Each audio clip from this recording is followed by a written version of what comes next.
And there are people currently helping in Hawaii from the Sooner State. The group Ground Zero helping to try to find some of the hundreds of people who are still missing.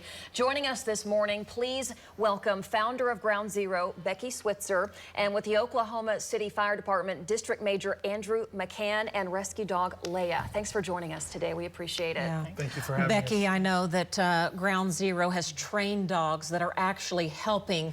You have Maisie, a 5-year-old dog right now in Maui. Can you just tell us, I know you've talked with the handler there. Yes.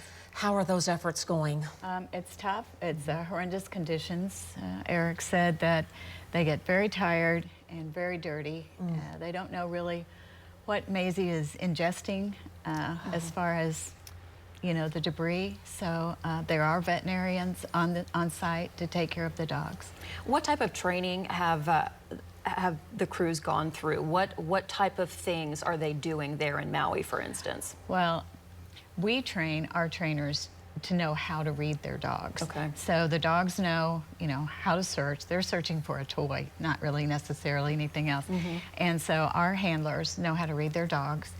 The dog might come across what they feel is human remains or whatever. The handler will flag it, and then the other teams come in behind so they can move on quickly. There's so much territory in Maui to uncover. Major McCann, I know that you are the handler for Leia here. Leia's about 10 years old, and you were just sharing about some of the training that those dogs do, the training that takes place here just south of the metro. Can you explain a little bit about what training actually happens for these dogs to learn to look for a human or cadavers? Sure.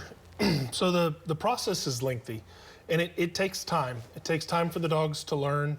It's an association. It's a scent, and that's what we're training the dogs. Whether the dogs are trained for live human scent like Leia, or for human remains like Maisie, who's working in Maui, the training is the same. We just change the odor that they're looking for. You said to me earlier, it was kind of like how building a cake is, how we as humans relate to it, and then how the animals do it. Can you explain that to our viewers? Absolutely. So the advantage that the dog provides us is their nose. That's what we're using to our benefit. Is the dog's nose is so much more finite than ours. We smell the cake that mom made, right? And it smells glorious.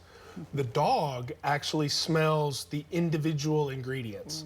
Leia smells the flour, the oil, the eggs, all of that individually, where you and we can just smell a cake. Wow.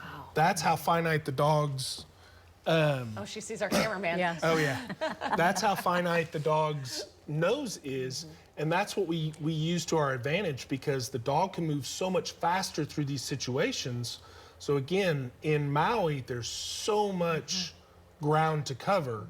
It's important that we use the dogs, because it would literally take us human beings days, weeks, months to do what the dog can do in a very short period of time. We appreciate you guys being here. You brought a toy real quick. Can you just show us how to, she goes crazy with the toy real quick. Because Sit. Hey. Oh, girl. Yeah. Oh, girl. Oh, we're going to lose a leg. Oh, we lost the leg. Oh, we lost the leg. I knew that was going to happen. oh my goodness. Thank you guys so much for being here with us. We've enjoyed getting Thank you for having us. To visit the dog, and she's been so friendly to all of us. Becky, thank you for what you and Barry do, founding Ground Zero here in Oklahoma City, the metro area. It's important work, and we appreciate you spending time with us this morning. Thank you. Thank you, guys. Thank you, Major. Thank you, Major.